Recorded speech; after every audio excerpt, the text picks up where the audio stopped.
Hello everybody, welcome back into the dungeon. I am just back from work and absolutely filthy, but I wanted to get started on this because I'm super excited. Today I'm finally going to hook up fluorescent lights. I got a 2-fixture shop light that I want to put in here so I can get some decent light over this EuroGrower that I was given. And the plan was to get some of the LED 6500K basically tube light replacements, but even though I ordered them from Amazon.ca, apparently it can't deliver to my address. So while I figured that little bit of fun out, I just went out and got, 2 fluorescent tubes. I absolutely hate having these mercury-filled beasts in my house, but I need the light. I gotta get started on my peppers down here, or else what am I doing in the dungeon, right? So before I can do that, I gotta get rid of these peppers you see hanging behind me there. Time to take them down because that's where I'm gonna be putting the garden, because in the middle of the walkway, doesn't work. A lot of these peppers did a really good job of ripening up. Never seen a red ancho pepper before. I think that's what this was. I got lots of nice ripe cherry bombs on there, and most of these burpy lemon hots dried out okay. Some of them, looking kind of nasty. These did alright though. It's fantastic. So I'm going to definitely have a full dehydrator going upstairs, which is excellent. Look at the size of those. These are the garden salsa peppers. The seeds that I got locally when we first moved here. That is a nice lengthy pepper. It's a little on the wrinkly side at this point from the way that it's been ripening, but maybe I'll keep one of these aside and do a tasting on it because it sure looks like a nice pepper. Anywho, I'm going to grab my scissors and start clipping away at these so that I can make use of this delightful little platform down here. Alright. That is not a bad little haul of peppers, considering I wouldn't have gotten any of them if I just left them out in the yard.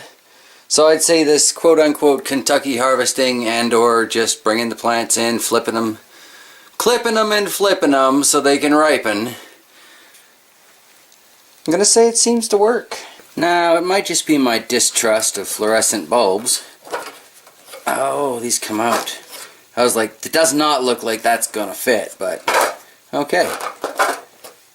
They come out. So here we have the fixture, just a little 2 light. There we have my 2 lights. And I forgot to bring down an extension cord, so that's going to be a pause somewhere along the production of this video. Well, getting that hanging wasn't so bad, but the chains that it comes with are way too short for my needs. And I just noticed now, I bought myself a light fixture with no on-off switch. So that's fine. This is going to be on for 24 hours a day initially anyway. Camera don't want to focus down here in the dungeon. But I'm going to have to fix that. Going to have to get some more chain link so I can lower it down closer to the plants. And as an added bonus, I'm pretty sure the spare extension cord is about a foot too short. But I'm about to find out. Well, on the upside, the extension cord was long enough, but that is so unsafe. I will have to be doing something about that. Longer cord, some staples, I'll figure something out. But here we have the overall lighting that, like I said, needs to drop quite a few feet before I'll be happy with it for this purpose. But I got those bulbs in. They didn't seem to want to fit, but I got them in. It's a kind of a cheap little fixture, that one. Alright, next step of the project.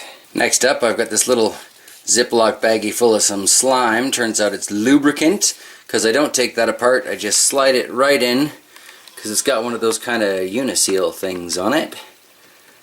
That's a two-handed job. We'll get right back to it. Well, that was easy enough with that thick old lube on there, but for the way I've got this facing, this is built in the wrong direction. So I'm going to have to mess about with that a bit anyway. And I'm not entirely sure I trust these uniseals. I know they're really popular in lots of places, but I've never actually used one. This is my first time, so Popping my Uniseal cherry, as it were. I sure hope this works. Next, I gotta put the stand back up here since I moved it. That's pretty basic and straightforward.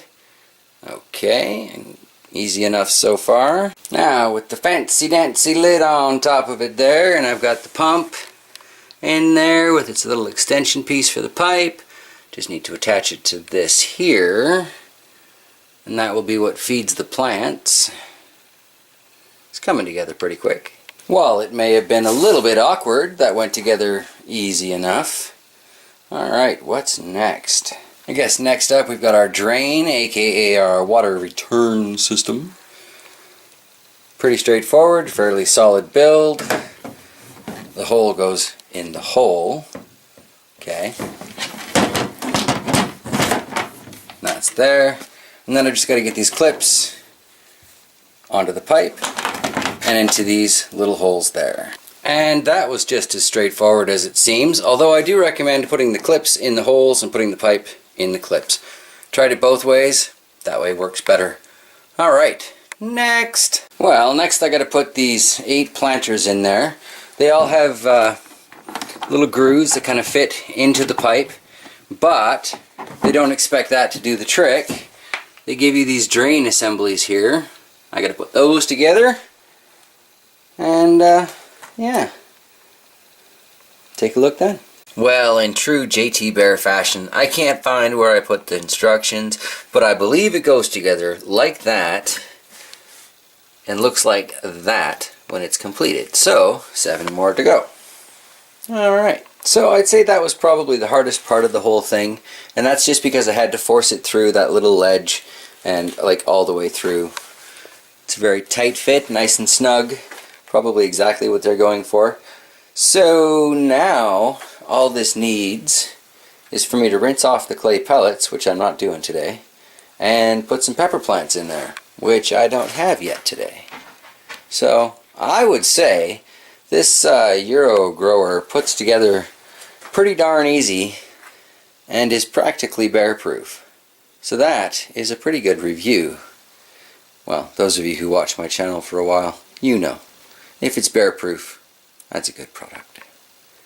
Anywho, yeah, so hopefully I'll get 8 yellow fatalis to put in there from the yard fatalii pepper, and no aphids. Oh, the bliss and joy of the idea of an aphid-free gardening experience in the house. That would be a first for me, and I've been at it for a while. So yeah, I'm really hopeful, I'm really excited.